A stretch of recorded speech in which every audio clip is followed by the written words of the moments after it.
Ejecutivo. Vamos a abrir la comisión como comité, mientras llega uno de los senadores que estamos esperando. Gracias.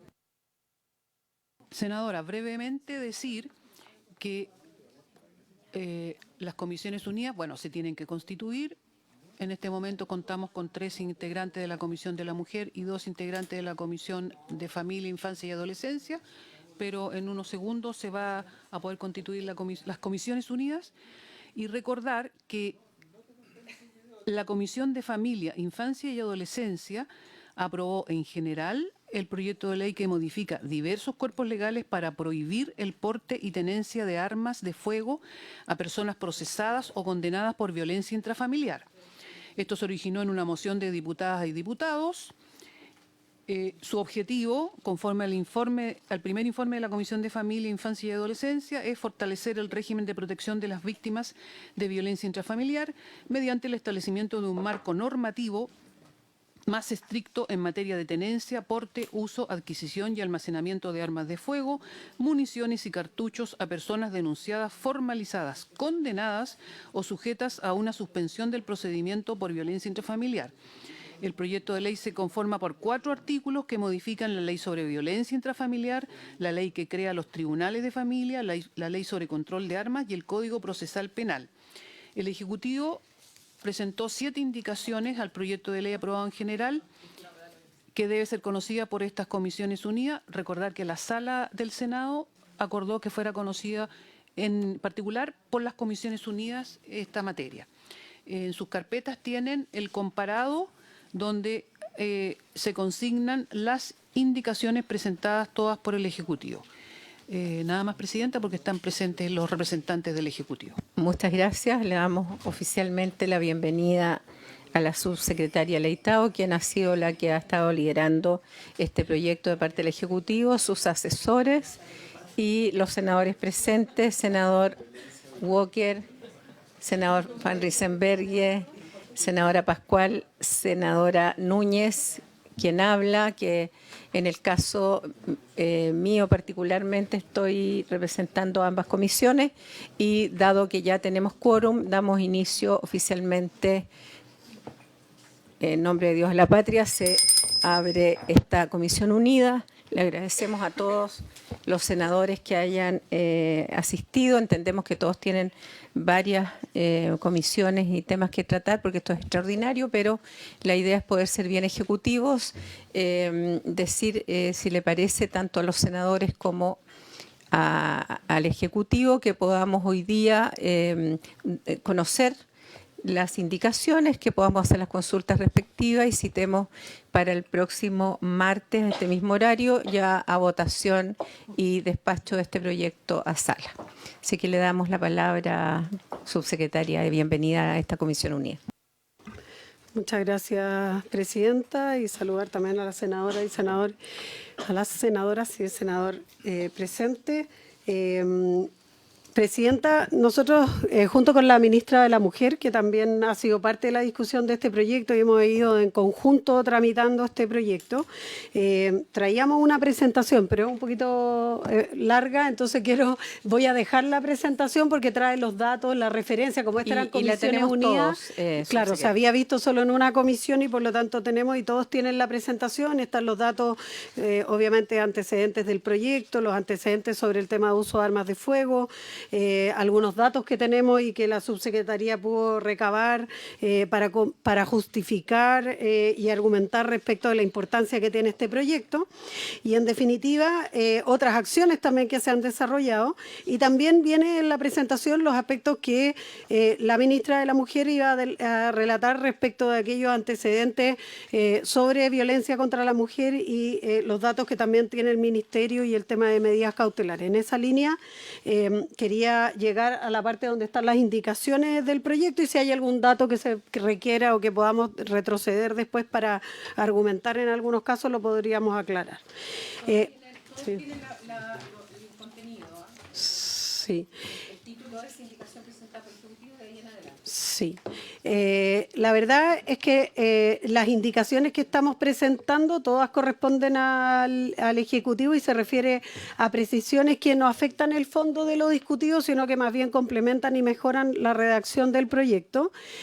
Lo más relevante corresponde a la incorporación en las medidas cautelares de la Ley 21.675, que estatuye medidas para prevenir, sancionar y erradicar la violencia contra la mujer en razón de su género, y que además la prohibición y porte y tenencia de cualquier arma de fuego, la cautelar deberá ser adoptada en el más breve plazo y en caso de no encontrarse inscrita el arma, la obligación de remitir los antecedentes al Ministerio Público. Eso en general respecto de lo más relevante. Si quiere, vamos a la, y así usted lo estima, vamos a la indicación por cada una y la vamos explicando. En primer lugar, la indicación número 1 agrega una oración final al nuevo numeral 5 que la Cámara de Diputadas y Diputados incorporó al artículo 7 de la Ley 20.066, normas cuyos numerales regulan la situación de riesgo inminente de sufrir violencia intrafamiliar que se presume. Y en el numeral 5, aprobado por la Cámara de Diputados, señala que la demanda o denuncia se funda en un hecho que afecte la vida, integridad física o psíquica o la libertad o la indemnidad sexual de la víctima y que la persona denunciada se encuentra autorizada para el porte, tenencia o transporte de armas de fuego conforme a lo dispuesto en la Ley 17.798 sobre control de armas, cuyo texto refundido, coordinado y sistematizado fue fijado en el decreto número 400 de 1997 del Ministerio de Defensa Nacional, o cuando la persona denunciada se encuentra en posesión o tenencia de un arma de fuego sin la autorización correspondiente. La oración final que agrega la indicación es: en este caso, el juez también aplicará de manera preventiva la cautelar de prohibición de porte o tenencia y, en su caso, la incautación de armas de fuego en los mismos términos del literal C del artículo 9. Esta indicación es, en el fondo, establecer la obligación de dictar la cautelar de prohibición, porte o tenencia de armas de fuego en el caso de que el riesgo sea inminente, se funde en un hecho que afecte en distintas dimensiones a la víctima, para el caso de que el denunciado esté autorizado, obviamente, al porte, tenencia o transporte de armas de fuego.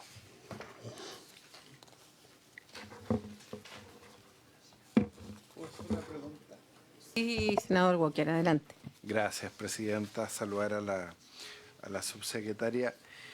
¿Por qué hay que describir los hechos sancionados en la ley de violencia intrafamiliar? Es una pregunta de técnica legislativa. O sea, ¿por qué no simplemente señalar que cuando exista una demanda o denuncia por aquellos hechos sancionados por la ley de violencia intrafamiliar? ¿Por qué encuentro demasiado enunciativa la disposición? Porque en el fondo, claro, un hecho que afecte la vida, integridad física o psíquica, la libertad o indemnidad sexual de la víctima, son los hechos sancionados por la ley de violencia intrafamiliar. Encuentro que es como pesada la carga para el juez, que tiene que dictar la cautelar, tener que fijarse en cada una de estas descripciones.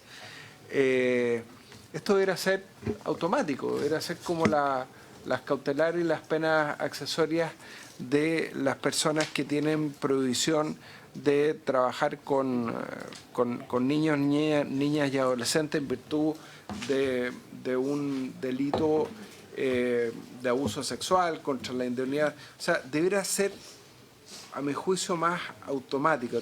Tengo la duda por qué tiene que ser tan descriptiva la norma. O sea, debería ser más automático. Debería, por el solo hecho de cruzarse la información, hay por un lado una denuncia por violencia, hola ministra, hay una denuncia por violencia intrafamiliar, eso se cruza con las personas autorizadas a portar un arma y automáticamente se determina la cautelar. Pero encuentro que es demasiado pesada la descripción para efectos que el juez de familia, en este caso el juez del fondo, puede ser juez de lo penal tenga que ver si aplicar la cautelar. Me imagino que eso lo estudiaron, lo vieron, ya hay una explicación, pero encuentro que debería ser más automática la determinación de la cautelar y no ser tan descriptivo el artículo. Gracias, presidente. Le damos la palabra al Ejecutivo para que responda a la consulta del senador Walker. Le damos la bienvenida también al senador Sangüesa, que está integrando esta Comisión Unida, representando a la Comisión de la Mujer. Gracias, presidente. Y con su intermedio a la pregunta del senador, yo creo en primer lugar es que es verdad que hay una descripción, digamos, que relata cuáles son los hechos que fundan la demanda y que están contenidos en la ley, pero en este caso, como estamos planteando una prohibición que está basada en una denuncia, ya no es en el hecho de la condena, creo que es necesario explicitar más, porque justamente más que una carga para el juez es dejar en claro de que esta prohibición, si bien pudiese ser, digamos, está basada solo en el hecho de haber denunciado, es porque se está poniendo en riesgo la vida, integridad física o psíquica o la libertad o la indemnidad sexual de la víctima. O sea, quiere dejar en claro de que los bienes que el bien a proteger es la vida de una persona, principalmente su integridad física o psíquica, y que por lo mismo se justifica el hecho de actuar de manera preventiva, por decirlo de alguna manera, porque no es la prohibición, que eso ya está contenido en una persona que ya está condenada, sino que está estableciendo una prohibición, es una cautelar, y por eso el relatar, digamos, el que tenga conciencia de que se trata de que el bien jurídico a proteger es la vida e integridad de la persona, digamos, en este caso de la mujer o familia que está haciendo la denuncia, es parte de por qué está descrito expresamente en la ley. No sé si la ministra Senador quiere Walker. complementar. Entiendo absolutamente la explicación de la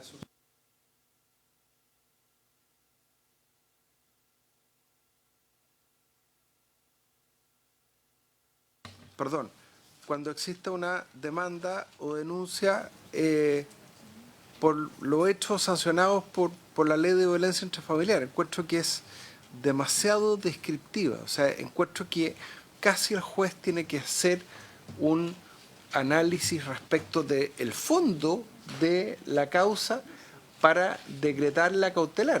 Yo entiendo que lo que queremos es que la cautelar se dicte lo más rápido posible para que el presunto agresor no tenga la posibilidad de incurrir en el porte de armas o la tenencia de armas de fuego y poder incautarlo. No sé, a lo mejor es una aprehensión injustificada de mi parte, pero encuentro que es demasiado descriptiva y pesado el análisis del fondo que tiene que hacer el juez como para determinar algo que tiene que ser rápido. Las cautelares tienen que dictarse rápidamente por el peligro de la mora en el retardo de que en este caso nada menos tengamos que lamentar la muerte de la mujer agredida o por no haberse decretado la cautelar a tiempo. No sé si me explico. Yo creo que podría ser más simple la redacción. Gracias. Vamos a agregar, antes que responda el Ejecutivo, una consulta que va a hacer el senador Sangüesa al respecto. Gracias, presidente. Saludar a la ministra, a la subsecretaria. A mí me genera varias dudas cuando se restringe un poco las facultades que tienen o debiesen tener los jueces. Eso por un lado como contexto general. Y el proyecto habla de riesgo inminente. Entonces, ¿qué es riesgo inminente? O sea, ¿cómo se define en la ley? Porque va a ser un tema a considerar en su minuto, en el criterio que tienen que usar los jueces. Si yo defino, o sea, establezco como criterio el riesgo inminente. Entonces, En eso no hay claridad. ¿Qué se considera o se va a considerar como riesgo inminente dentro del proyecto de ley? Le damos la palabra al Ejecutivo para que pueda responder las dos consultas que se han hecho hasta ahora. Sí.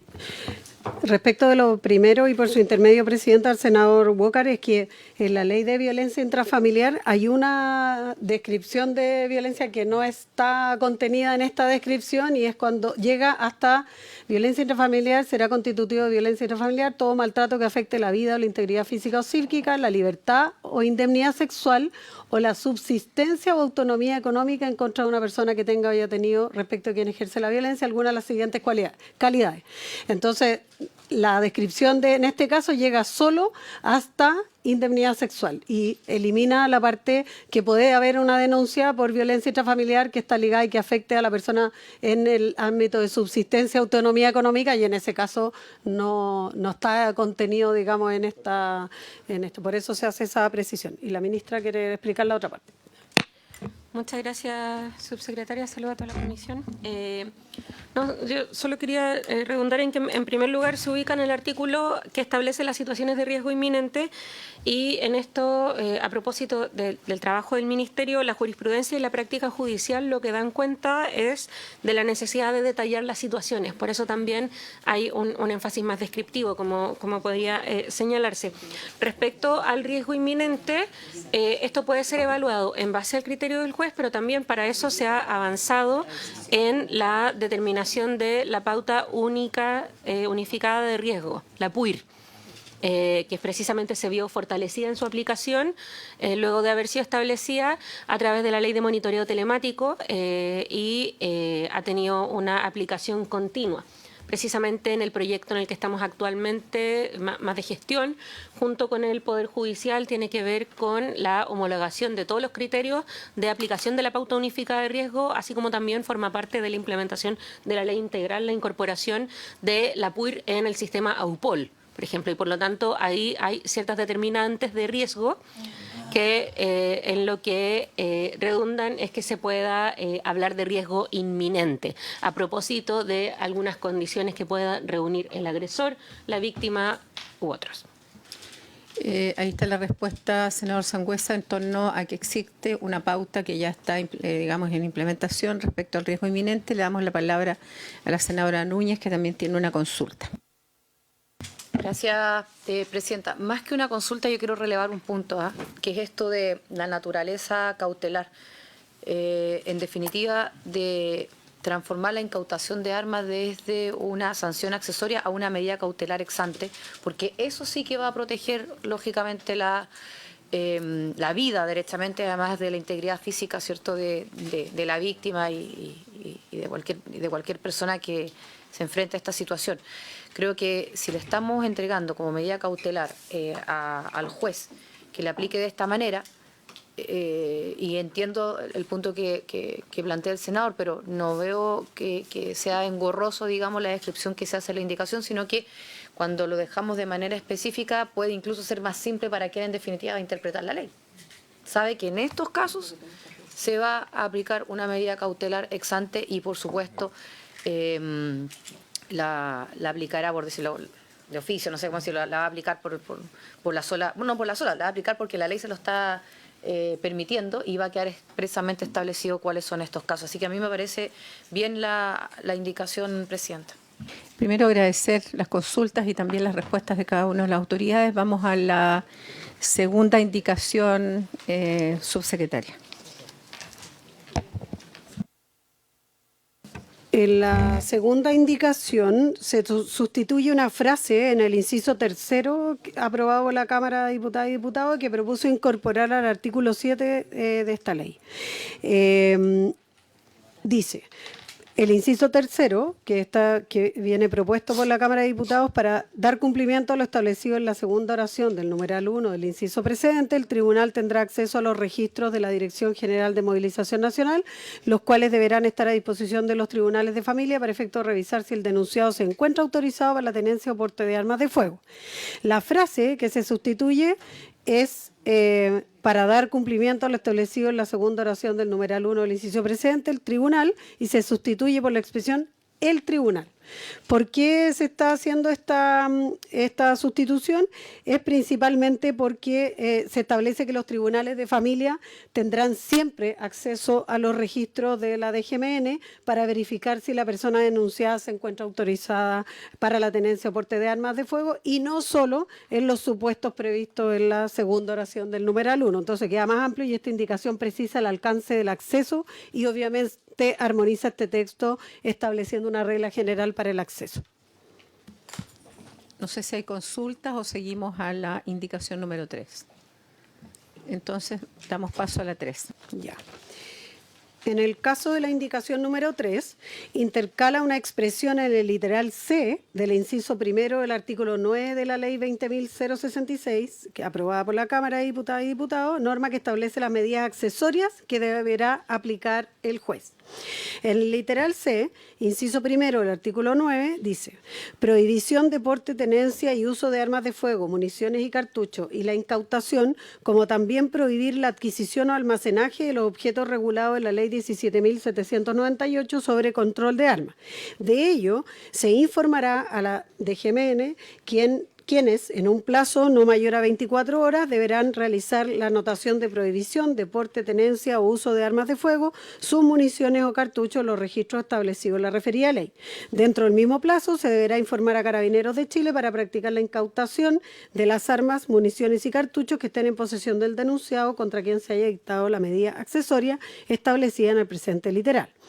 La frase que intercala es que a continuación de la expresión no mayor a 24 horas, se intercala y es desde que se le notifique, que es la incorporación de ese... ¿Hay consultas, observaciones al respecto de este punto? Sí. Claro, tiene que haber una... Sí, podría ser. No hemos votado nada, relájate, no te preocupes. Sí, es algo más bien es técnico, sí. Avanzamos con la cuarta indicación. En la indicación número 4 se reemplaza el nuevo inciso segundo aprobado por la Cámara de Diputadas y Diputados del artículo 92 de la Ley 19.968, norma que regula las medidas cautelares que el juez de familia deberá dictar en protección de la víctima. El texto reemplazado está en referencia obviamente al ofensor que encuentra autorizado para la tenencia o porte de arma y la medida cautelar que se dictará en su contra. Dice, la utilice con el objeto de intimidarla. Dice, asimismo, si de la denuncia se desprende que el ofensor se encuentra en posesión o tenencia de armas y consultados los registros, no se encuentran inscritas, el tribunal, y ahí por el siguiente, que es la frase que se reemplaza, la haya utilizado con el objeto de intimidarla o agredirla. Asimismo, si de la denuncia se desprende que el ofensor se encuentra en posesión o tenencia de armas y consultados los registros no se encuentran inscritas, el tribunal, además de dictar la referida medida cautelar. Es la redacción de la... Y esto... acá está, espera.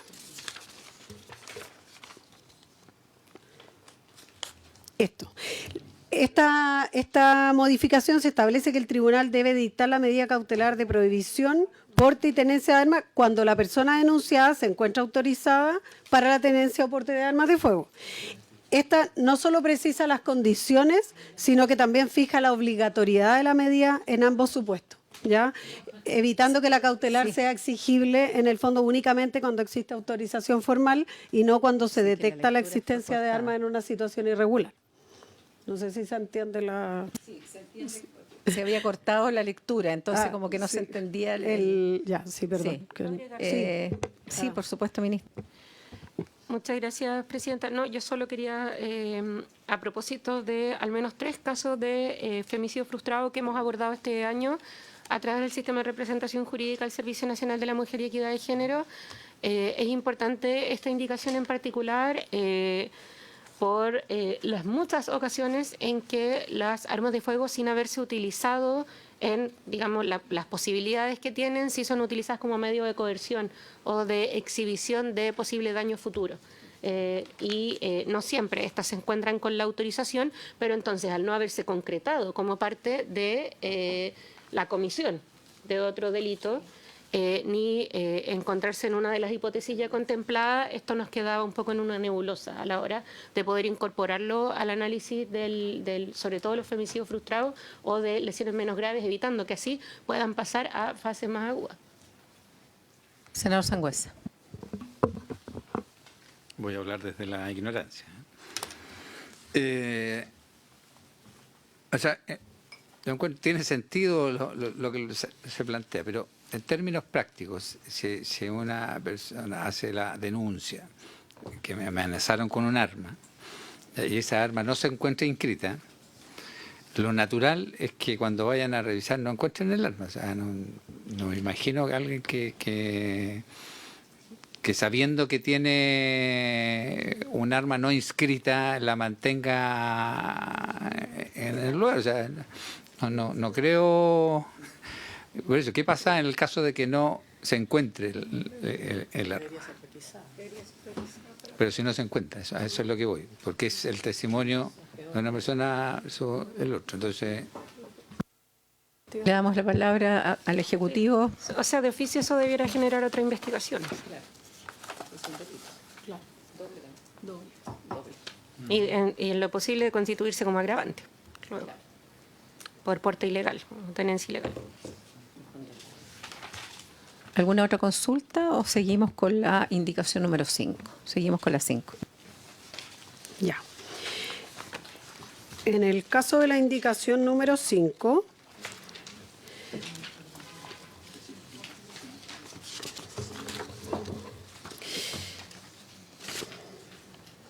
acá, se reemplaza el inciso final nuevo que la Cámara incorporó al artículo 5C de la Ley 17.798, norma que establece la cancelación de las inscripciones de armas para quienes sean condenados por crimen o simple delito por infracción a la Ley 20.066. Entonces, el inciso final nuevo del 5C que aprobó la Cámara fue el siguiente: el tribunal que dicte las medidas cautelares de protección o suspensión condicional del procedimiento a que se refiere este artículo deberá informar a la institución del Estado a que pertenezca el acusado si corresponde. ¿Y qué es lo que se hace? Se sustituye la indicación por el siguiente: el tribunal que dicte la sentencia definitiva condenatoria, las medidas cautelares de protección o la suspensión condicional del procedimiento a que se refiere este artículo deberá informar sobre la cancelación de las inscripciones de armas de fuego, su comiso, retención provisoria o incautación a la institución del Estado a que pertenezca la persona condenada, denunciada, demandada, imputada o acusada si corresponde. En el fondo, lo que hace esta indicación es ampliar la redacción para que la norma considere todas aquellas situaciones en que se debiera cancelar la inscripción o llevar a cabo otras acciones respecto del arma del agresor. Está operativizando el proceso. ¿Hay alguna consulta? Número 6. Perfecto. En la indicación número 6 se agrega una oración final en el nuevo literal H que incorporó al artículo que la Cámara incorporó al artículo 238 del Código Procesal Penal, norma que señala las condiciones a las que podrá estar sujeto al imputado durante la suspensión condicional del procedimiento. Entonces, el literal H nuevo que se incorporó en la Cámara dice: prohibir la tenencia o porte de armas de fuego, en su caso la incautación de armas de fuego por parte de la autoridad fiscalizadora en conformidad a lo dispuesto en la Ley 17.798 sobre control de armas.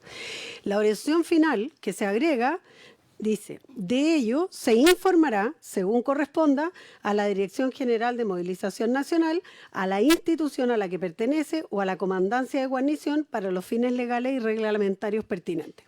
¿Por qué se establece esto? Porque se establece una coordinación que es necesaria para que la condición de prohibición o tenencia o porte de armas sea efectiva en el espíritu del proyecto de mejorar la comunicación entre las instituciones competentes que son clave en esta materia. Muy bien, pasamos entonces a la última indicación del Ejecutivo. Muchas gracias, Presidenta.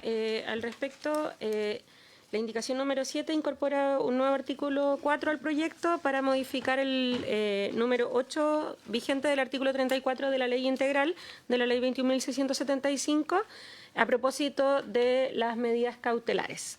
Ahí se intercala lo siguiente, que es a continuación de la expresión y reglamentarios pertinentes, la siguiente oración: si quien agrede posee armas de fuego personales, el tribunal competente deberá adoptar esta medida cautelar en el más breve plazo si las armas no se encontraran debidamente inscritas, que era uno de los puntos que señalaba el senador Sangüesa por su intermedio, presidenta. El tribunal deberá además remitir los antecedentes al Ministerio Público. Y ahí se agrega la siguiente oración final también, que es que el tribunal deberá resolver dicha solicitud fundadamente y la rechazará si de ello resulta un peligro cierto y grave para la víctima, a propósito de la posibilidad del acusado de poder solicitar, digamos, la hipótesis contraria. Sí, senador Walker.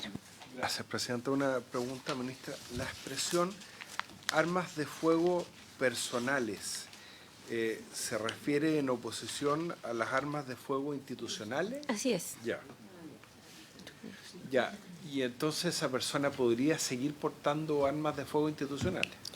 O sea, son Por hipótesis ejemplo, que están si es contempladas funcionario previamente. de Gendarmería, alguna rama de las Fuerzas Armadas, de Carabineros, ¿cómo se resuelve eso? Subsecretaria, tiene la palabra. Gracias, Presidenta. Y por su intermedio al senador Walker, efectivamente existe la posibilidad de que se utilicen armas institucionales y en estos casos se puede solicitar que el arma sea retenida en el lugar de trabajo, es decir, la persona termina su turno y tiene que devolver el arma, que es lo que hoy día ocurre, por ejemplo, que se está tramitando el proyecto para que puedan portar armas, digamos, después de la hora de trabajo, en el caso de Carabineros, pero, por ejemplo, esto pasa en la PDI. Hoy día el funcionario porta su arma todo el tiempo, a las horas de servicio y cuando sale de su turno, digamos, de su horario de trabajo. Y cuando ocurren situaciones de esta naturaleza, lo que se hace es que debe dejar el arma en el lugar de trabajo. Y entonces por eso se hace la distinción entre armas personales, porque en el fondo la institucional también se puede requisar, en el fondo, luego de terminado el turno, para que no se la pueda llevar a la casa, en el fondo. Ministra. Muchas gracias, Presidenta. Sí, bueno, precisamente también por eso las indicaciones anteriores que presentaba la subsecretaria Leitao tienen que ver con cómo se comunica a la institución a la que pudiera pertenecer el acusado, de forma de que también tome nota de la existencia de esta acusación para tenerlo dentro del registro del porte de armas, que siempre tiene esa trazabilidad. Y en resumen, respecto de las indicaciones que ha presentado el Ejecutivo, Presidenta, lo que se busca es que el tribunal deba decretar inmediatamente la medida cautelar de prohibición de porte, tenencia y eventual retención de armas de fuego cuando se detecte que la persona denunciada tiene acceso a ellas o las tenga en su poder. Se busca que los tribunales de familia tengan siempre acceso a los registros de la Dirección General de Movilización Nacional para efectivamente poder comprobar aquello, en especial si la persona se encuentra autorizada para el porte o tenencia, y registrar armas a su nombre de manera de actuar lo más rápido posible. Esto, bueno, lo hemos visto en otros proyectos de ley, Presidenta, pero en general en las inversiones que han existido respecto a los flujos de información, tribunales de familia, que suele ser la primera sede más habitual de los casos menos graves de violencia intrafamiliar, suele tener un acceso menos expedito a la información y por lo tanto esta habilitación legal no es menor, ¿ya? Para poder actuar con la premura necesaria. Y en particular acá se actualizan también normas de la Ley 21.675, la Ley Integral, con las de la 20.066 para poder subir el estándar también respecto de cuándo una persona pueda eximirse de la aplicación de esta medida cautelar, a propósito en particular de especificar el riesgo inminente y otras. ¿Hay alguna observación de los senadores presentes? Yo le voy a pedir a Pilar que nos diga brevemente cuáles son las alternativas que tenemos a partir de haber conocido en detalle hacia las consultas respectivas para la tramitación de este proyecto en las Comisiones Unidas.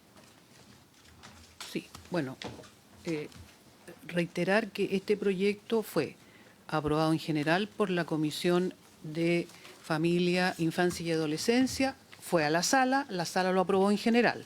Se fijó un plazo para presentar indicaciones, que son las que tenemos aquí. La sala también acordó en su momento que en particular fuera conocido por las Comisiones Unidas. Por lo tanto, lo que corresponde es que las Comisiones Unidas se pronuncian sobre las indicaciones formuladas por el Ejecutivo. Tenemos la alternativa de someter a votación hoy día y de lo contrario, si no hay acuerdo, se sometería a votación el próximo martes en este mismo horario. Es una decisión que debiéramos tomar nosotros como senadores. No, ya terminó. Senador Walker. Quiero que la votemos hoy día, porque hemos podido resolver las dudas que por lo menos algunos teníamos y podríamos, de hecho, si tenemos quórum, hacer una votación económica. Si bien yo represento 2 comisiones, lamentablemente no está la senadora, tuvo que retirarse. Y el senador Van Riesenberg que tampoco se encuentra presente. ¿Ah? ¿Palo? La sucesora que nos informa. Ya, no tenemos unanimidad entonces independiente que pudiéramos ubicar a los senadores para votar hoy día. Sí les pido encarecidamente que, dada la importancia que tiene este proyecto, podamos votarlo el otro martes y que por favor nos hagamos presentes por la temática y para que esto pueda pasar a sala antes del término del tema legislativo. Así que, sin más, se acuerda entonces solo citar para la votación de este proyecto a Comisiones Unidas para el martes de la próxima semana y muchísimas gracias por su presencia.